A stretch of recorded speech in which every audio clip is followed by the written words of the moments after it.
第一生運命の出会いと甘い罠。これはごく普通の OL だった一人の女性が見知らぬ国の男に心を奪われ、人生のどん底に突き落とされながらも法律という武器を手に自らの尊厳を取り戻すまでの物語である。カレンダーの日付がまた一つ無機質に変わっていく。田中しおり、32歳、都内の事務機器メーカーで働くごく普通の会社員。平日は会社と自宅を往復し、休日は取りためたドラマを消化するだけの日々。恋人がいない年月はもう両手で数えるのも億劫になっていた。深夜1時を回った自室で、しおりはスマホの画面を眺めながら誰に聞かせるともないため息をつく。画面に映るのは友人たちが投稿した結婚式の写真や生まれたばかりの赤ちゃんの笑顔。おめでとうとコメントを打ちながらも心の奥底ではチリチリとした焦燥感がくすぶっていた。そんな時だった。先日同僚のユミに半ば強引に登録させられたマッチングアプリから一件の通知が届いたのは、マークさんからいいねが届きました。タップした先に現れたのは息を飲むほど洗練された男性のプロフィールだった。名前はマークちゃん。シンガポール在住の38歳。職業は投資家。写真はガラス張りの高層オフィスで夜景をバックに微笑む知的な雰囲気の男性。添えられた自己紹介文は流暢な日本語でこう綴られていた。仕事で世界中を飛び回っています。日本の文化に惹かれ日本語を学びました。誠実で心から信頼し合えるパートナーを探しています。すごい別世界の人だ。しおりは自分とはあまりにも不釣り合いだと感じながらも、そのプロフィールが放つ魅力に抗うことができなかった。吸い寄せられるように彼女もいいねを返す。するとほとんど間を置かずに彼からメッセージが届いた。しおり、はじめまして。プロフィールを見て君の優しい笑顔に惹かれました。その一文からしおりの日常は色鮮やかに変わり始めた。マークからのメッセージはいつも紳士的で情熱的だった。仕事の悩みには真剣に耳を傾け的確なアドバイスをくれる。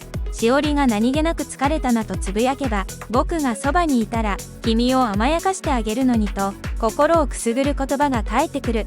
やりとりを始めて1週間が経った頃、初めてのビデオ通話。画面に映ったマークは写真以上に魅力的だった。少しだけたどたどしい日本語が逆に彼の誠実さを際立たせる。しおり、君のような女性にずっと会いたかった。これは運命だと感じているんだ。画面越しの熱い視線と甘い言葉にしおりの心は完全に溶かされていった。長年灰色だった彼女の世界にようやく光が差し込んだように思えた。この出会いが巧妙に仕組まれた罠の入り口だとも知らずに、第2章深まる愛と周囲との亀裂。ねえしおり、最近雰囲気変わったね。何か良いことでもあった？会社のランチタイム、心配そうに顔を覗き込んできたのは親友のユミだった。しおりは幸せを隠しきれないといった表情でスマホの画面を見せる。実はすごく素敵な人と出会ってシンガポールの投資家さんなんだけど、しかしユミの反応はしおりの期待とは全く違うものだった。シンガポール？大丈夫なの？それっていうかこの写真ネットの拾い画とかじゃないでしょうね。ひどい。そんなわけないじゃない。ちゃんとビデオ通話も毎日してるんだから。でも会ったこともない人なんでしょ？そんなうまい話あるわけないよ。最近そういう詐欺多いって聞くし。ユミの言葉は心配から来るものだと頭では分かっていた。だが今のしおりにとってマークを疑うことは自分の幸せそのものを否定するのと同じことだった。ユミには分からないよ。何も知らないくせに勝手なこと言わないで。思わず声を荒らげてしまう。ユミは悲しそうな顔で黙り込み、二人の間の空気は気まずく凍りついた。その夜、しおりはマークにユミとの出来事を打ち明けた。するとマークは悲しそうな声でこう言った。そうか、僕たちのことを信じてもらえないのは辛いね。でも仕方ないよ。僕が今君のそばにいてあげられないからだ。周りが何と言おうと僕だけは君のすべてを信じているよ。この言葉はしおりの心を強く捉えた。そうよ、誰も分かってくれなくてもマークだけは私を信じてくれる。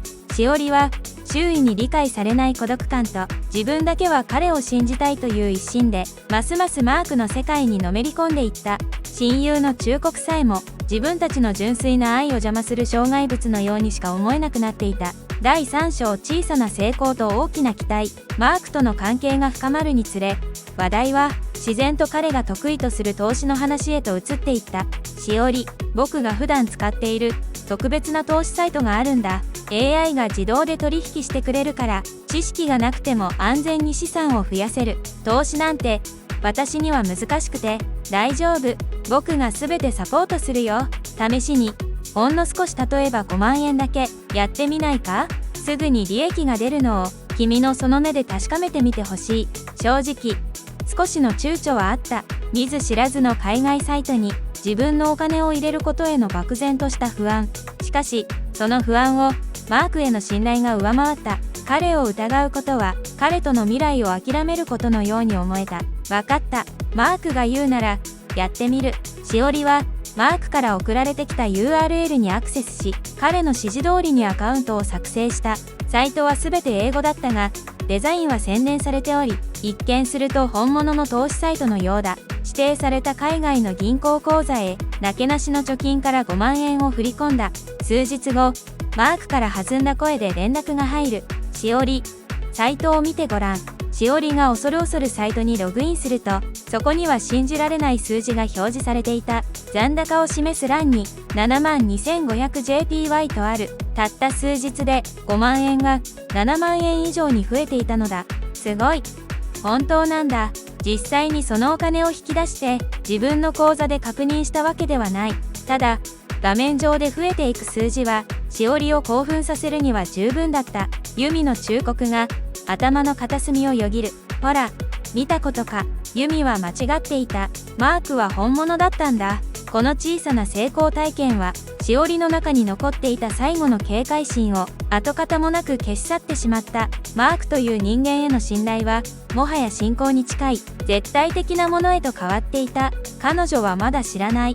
その数字が、ただの CG のように、いくらでも書き換え可能な偽りのものであることを、第4章君との未来という名の要求。画面上の成功に心を躍らせるしおりに、マークは決定的な一手を打ってきた。しおり、僕はもう、君のいない人生なんて考えられない。本気で、君との将来を考えているんだ。マーク、私もよ。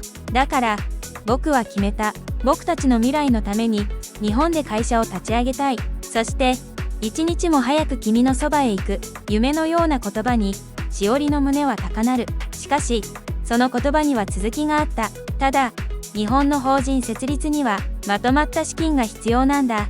そこで、しおりにも協力してほしい。100万円を僕たちの未来のために投資してくれないか。これは、2人で築く未来への大切な第一歩だ。約束するよ。必ず、数倍にして君に返すから。100万円。事務職の OL であるしおりにとって、それは決して簡単に用意できる金額ではなかった。退職金の前借り、両親から借りる、あるいは定期預金を解約するしかない。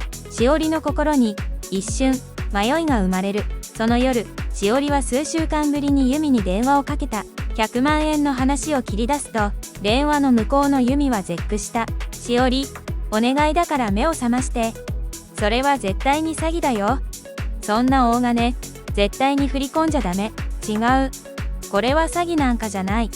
私たちの未来のためなの。未来って何よ。会ったこともない男の。お願いだから、もうやめて。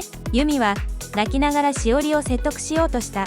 だが、マークに浸水しきっているしおりの耳には、その悲痛な叫びは届かない。もういい。ユミには、私の気持ちなんてわからないんだ。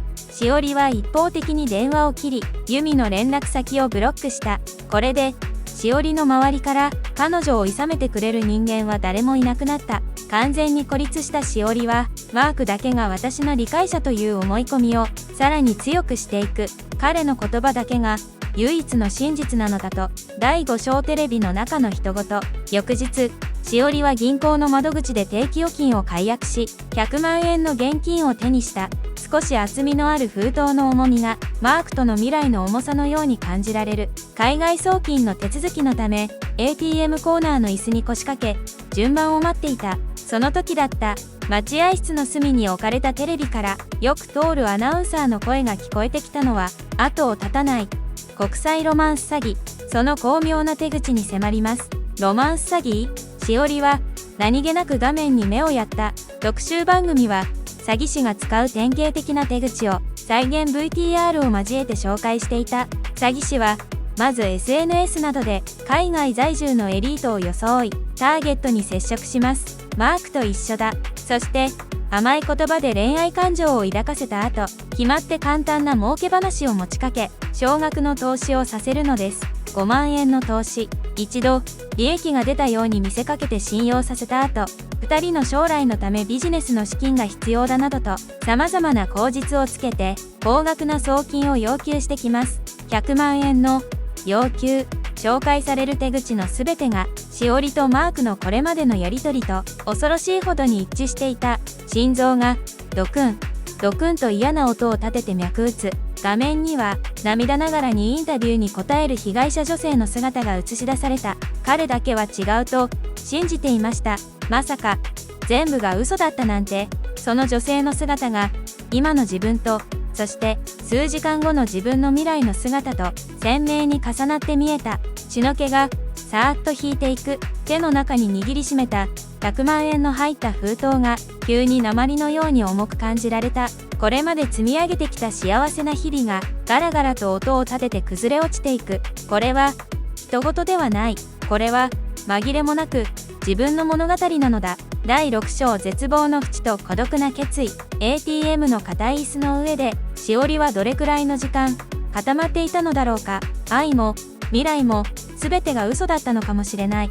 信じていた人に裏切られたショックと自分の愚かさに対する絶望で体の芯から力が抜けていく。涙さえ出てこなかった。ふらふらと自宅に帰り着きベッドに倒れ込む。食事も喉を通らず、ただただ天井の一点を見つめることしかできない。スマホにはマークからのメッセージが何件も届いている。しおり、送金は終わったかい？愛しているよ。早く会いたい。そのメッセージの一つ一つが今は鋭い刃物のようにしおりの心を突き刺した。どうしようこれからどうすれば。藁にもすがる思いで警察の相談専用ダイヤル9110に電話をかけた。しかし対応してくれた警察官の反応は事務的なものだった。お気持ちはわかりますが、まだ実際にお金を振り込んでいない段階ですと事件として動くのは難しいですね。それに本当に恋愛感情のもつれという可能性も否定できませんし、公的機関にさえ突き放された。ユミとは絶好状態。両親には心配をかけたくない。誰にも頼れない。世界にたった一人で取り残されたような深い孤独感に襲われる。その時だった。しおりの心の中に絶望とは違う別の感情が静かに燃え上がったのは、それはあの男に対する冷たく、そして激しい怒りの炎だった。冗談じゃない。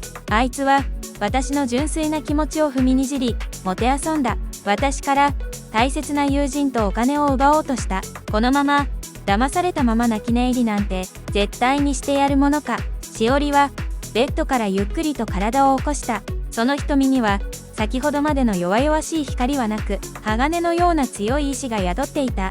絶対に許さない孤独な戦いが今始まろうとしていた。第7章、法律という武器を手に怒りを力に変え、しおりはすぐに行動を開始した。インターネットで国際ロマンス詐欺弁護士と検索し、詐欺や消費者問題に強い法律事務所をいくつかリストアップする。その中から最も親身に相談に乗ってくれそうな事務所を選び、震える手で電話をかけた。翌日、法律事務所の面談室でしおりは弁護士の鈴木と向かい合っていた。これまでの経緯を涙をこらえながら懸命に説明する。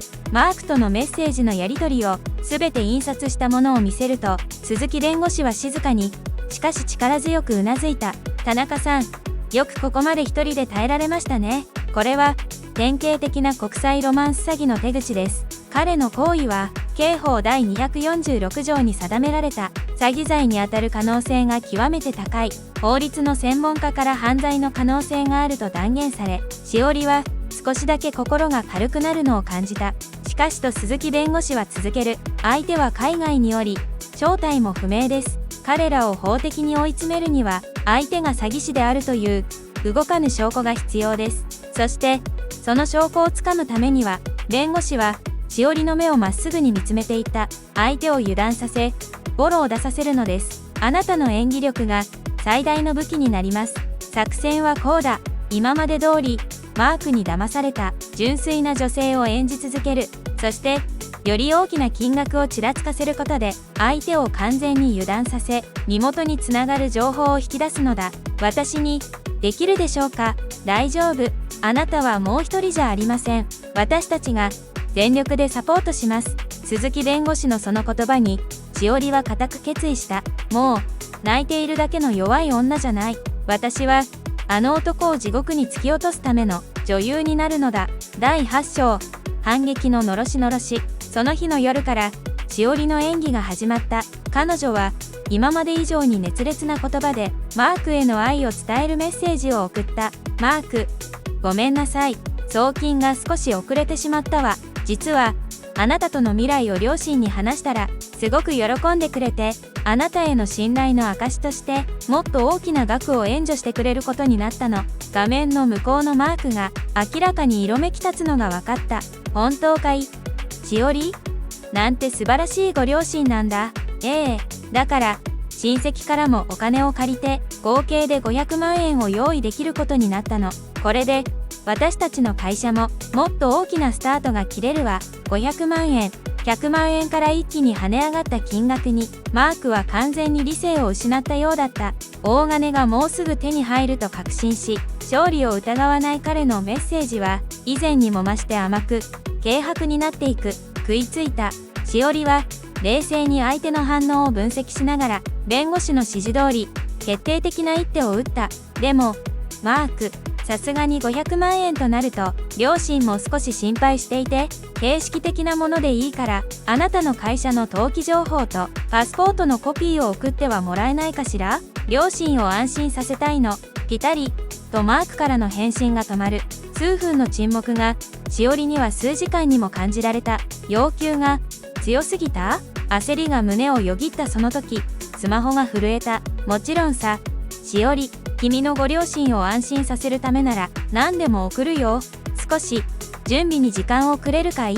そのメッセージには明らかに以前にはなかった動揺の色がにじんでいた。反撃ののろしは確かに上がったのだ。第9章最後の対決と崩れ落ちる詐欺師。数日が経ち、マークからデータファイルが送られてきた。中には会社の登記情報とパスポートの画像データが入っている。しおりはすぐにそれを鈴木弁護士に転送した。弁護士事務所からの折り返しの電話は確信に満ちていた。田中さん、勝ちましたよ。どちらも素人が作ったお粗末な偽造品です。いよいよ最後の対決の時が来た。しおりは鈴木弁護士に同席してもらい、マークとのビデオ通話を開始した。画面に映るマークは500万円が手に入ると思い込み、上機嫌な様子だ。しおり、書類は見てくれたかい？これで安心できただろう？しおりは震える声を抑え、冷静に切り出した。ええ、見たわ。マーク、いえ、本名は知らないけれど、詐欺師さん。マークの顔から笑顔が消える。何を言っているんだい？しおり、あなたの送ってきた書類、弁護士の先生に確認してもらったの。ここで隣に座っていた鈴木弁護士が画面に顔を出した。はじめまして、田中さんの代理人弁護士の鈴木と申します。あなたが送付した書類、確認させていただきました。まず、シンガポールの法人登記番号にしては、桁が一つ足りませんね。それから、パスポートの顔写真、背景に不自然な加工の跡が見られます。フォントも、公式のものとは微妙に違います。淡々と、しかし鋭く不備を指摘され、マークの顔がみるみる青ざめていく。何の証拠があってそんなことを。マークが言い逃れをしようとしたその時、鈴木弁護士がとどめの一撃を放った。証拠ならありますよ。あなたが田中さんに送金を指示したあの海外銀行の口座、あれは私たちの通報によりすでに日本の警察からシンガポール金融当局へ犯罪利用の疑いがあるとして連絡がいっています。現在口座凍結の最終手続きに入っているところです。あなたの行為は日本の刑法第246条詐欺罪に該当する極めて悪質な犯罪行為です。もうあなたにお金が渡ることはありません。口座が凍結される。自分たちの正体が暴かれた。そして大金も手に入らない。すべてを悟ったマークの顔が怒りと屈辱で歪む。このクソ女が騙しやがって。最後に汚い罵詈雑言を吐き捨てると、マークは一方的に通信を切った。画面は無機質な黒い背景に戻る。嵐のような時間は終わりを告げた。第10章を取り戻した日常と本当の強さ。マークとの連絡はあの日を境にぐっつりと途絶えた。彼らの詐欺グループは主要な送金口座を凍結され、大きな打撃を受けたことだろう。しおりの大切な貯金は1円も失われることなく守られた。事件が解決した後、しおりはまず親友のユミに連絡をした。ブロックを解除し、震える声でごめんなさいと伝えると、ユミは何も聞かずにすぐに駆けつけてくれた。しおり、よかった。無事で本当によかった。ユミはしおりを強く抱きしめ、自分のことのように涙を流してくれた。失いかけた友情は以前よりもずっと固い絆で結ばれた。今回の事件でしおりは人を信じることの難しさと自分自身の心の弱さを痛いほどに知った。しかし同時に絶望の淵からたった一人で立ち上がり、法律という武器を手に自らの力で未来を守り抜いた。その経験は彼女に本物の自信と揺るぎない強さを与えてくれた。もう偽りの運命や甘い言葉だけに心を揺さぶられることはないだろう。しおりは窓から差し込む朝の光を浴びながら晴れやかな気持ちで新しい日常への一歩を力強く踏み出すのだった。Tips コーナー。今回の事件、本当にスカッとしましたね。しおりさんのように、もしあなたが国際ロマンス詐欺の被害に遭いそうになったらどうすればよいのでしょうか。今日のスカッとリーガル Tips で自分の身を守るための知識を身につけましょう。ポイント1、詐欺罪の可能性を認識する。恋愛感情を利用してお金を騙し取る行為は刑法第246条の詐欺罪にあたる可能性があります。愛しているから2人の将来のためといった言葉は詐欺師が使う常套句です。恋愛とお金の話が結びついたらまずは詐欺を疑いましょう。ポイント2、警察相談専用電話9110を活用する。これって詐欺かもと思ったらすぐに警察に相談することが重要です。緊急の事件でなければ警察相談専用電話9110に電話しましょう。実害が出る前でも相談することで詐欺のターゲットになっていることを認識でき、冷静な判断を取り戻すきっかけになります。ポイント3、送金前に必ず誰かに相談する。詐欺師はターゲットを孤立させ、正常な判断をできなくさせようとします。どんなに2人だけの秘密と言われても、送金する前には必ず信頼できる友人や家族、あるいは弁護士などの専門家に相談してください。第三者の客観的な意見があなたを詐欺被害から救ってくれます。本動画はフィクションであり、専門的な法的助言ではありません。実際のトラブルについては、必ず弁護士等の専門家や国民生活センター消費者ホットライン188などの公的機関にご相談ください。この動画が気に入ってもらえたら、ぜひ高評価とチャンネル登録をお願いします。これからもスカッとしながら法律を味方につけるエピソードをお届けします。